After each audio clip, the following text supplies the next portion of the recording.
こんにちは、月島です。前回 Arc USB というアイテムを開封レビューしましたので、今回は RME のオーディオインターフェースをコントロールするソフトウェアの TotalMixFX を見ていきたいと思います。内容は基本的な見方と使い方で、自分の備忘録も兼ねて RME 初心者向けです。今回の動画は6つの項目です。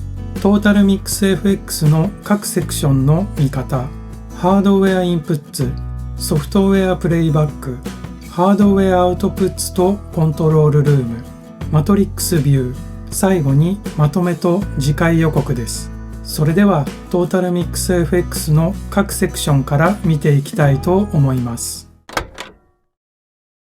パソコンに Babyface Pro を接続して TotalMixFX を立ち上げた画面です。今見えている画面は私が使う状態に設定されていて、デフォルトの状態ではありません。この画面を見てみると大きく分けて3段あります。上から1段ずつ見ていきます。1、ハードウェアインプッツ。一番上の段がハードウェアインプッツです。オーディオインターフェースの各入力端子のトラックがそれぞれ並んでいます。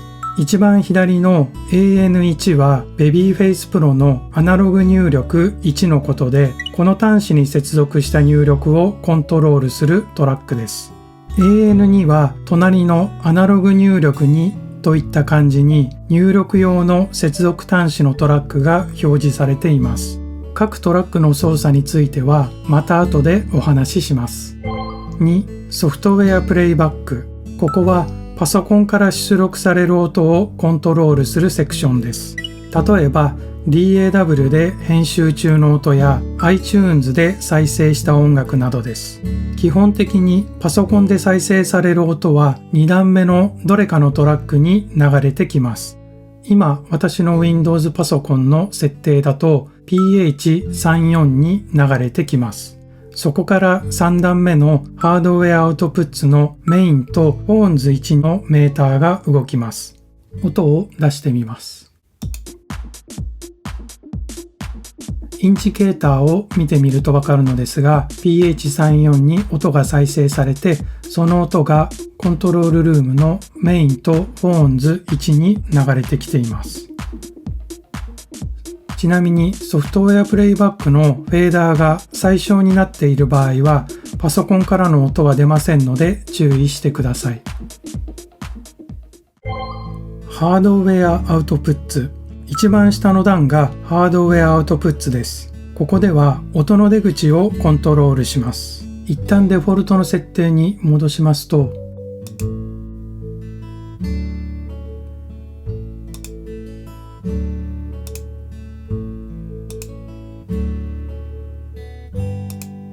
一番左の AN1 にはオーディオインターフェースのアナログ出力12のことで、ここにつないだスピーカーから出る音量を操作します。PH34 はヘッドホンの音量です。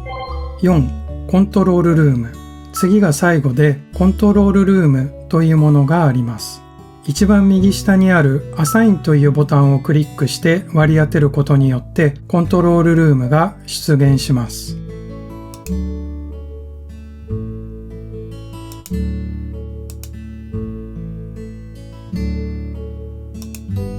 ここにトラックを表示させると、メインに指定したトラックは右側の各ボタンが使用可能になり、またコントローラーの Arc USB などで操作しやすくなります。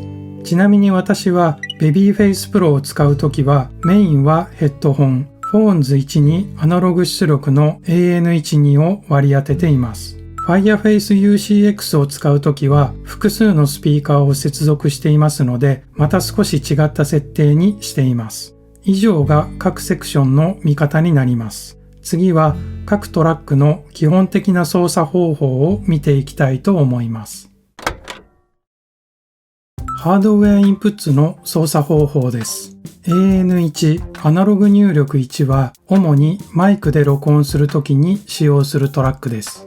まず表示が AN12 になっている場合は入力がステレオ状態になっていますので、スパナのアイコンをクリックします。ステレオというボタンがオレンジ色に点灯していますのでクリックします。するとトラックが2つに増えて AN1 と AN2 になります。そうしましたら次にパンが左右に振られた状態になっていますのでダブルクリックして0にします。これでモノラルのマイクを録音することができます。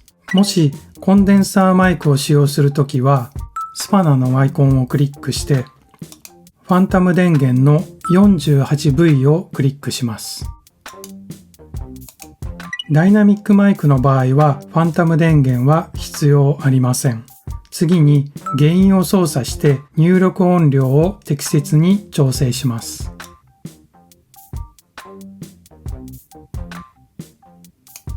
右側の FX というボタンを押すとリバーブやエコーをかけることができます。FX の量は FX 線度で操作します。そしてマイクなどの入力音をモニタリングするためにはフェーダーを 0dB にします。ここのフェーダーが上がっていないと自分の声をモニタリングできません。またエレキギターなどを録音するときは IN3 か IN4 に接続します。以上がハードウェアインプッツの基本の操作です。ソフトウェアプレイバックの操作方法です。2段目のソフトウェアプレイバックでは先ほどお話ししたようにパソコンの中で再生した音が出力されます。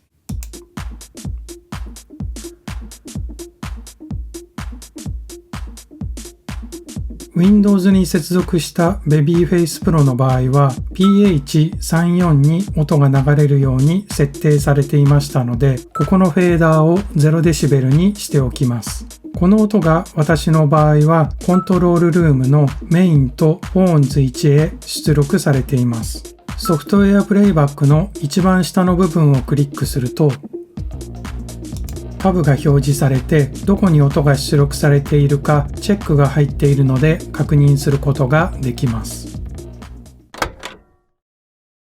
ハードウェアアウトプッツとコントロールルームではフェーダーを操作して接続したスピーカーやヘッドホンから出力される音量をコントロールします。またメインに指定したトラックは右側にある DIM やリコール、モノ、トークバックなどのボタンを適用できます。またコントロールルームのトラックネームについてですが、このままだと紛らわしいと思います。私はここのネーム設定がトータルミックス FX を難しくしているような感じもしています。私の設定の場合、メインがヘッドホンで、フォーンズがスピーカー用のアウトプット1、2ですのでややこしいです。ただ、トラックネームは変更することができます。名前のところをダブルクリックするか、オプションズ、チャンネルレイアウトで開いたページにて任意に書き換えが可能です。ここのリストで名前を書き換えることができます。わかりづらいときは変更してしまって良いと思います。トータルミックス FX にはマトリックスビューというものがあります。ファンクションというタブの中から選択できます。音の流れがわかりづらいときはここを見てみるのもいいかもしれません。上段左側が入力端子、右側が再生チャンネル、下段が出力端子を示しています。それぞれが交わるポイントに音が流れます。次はまとめと次回予告です。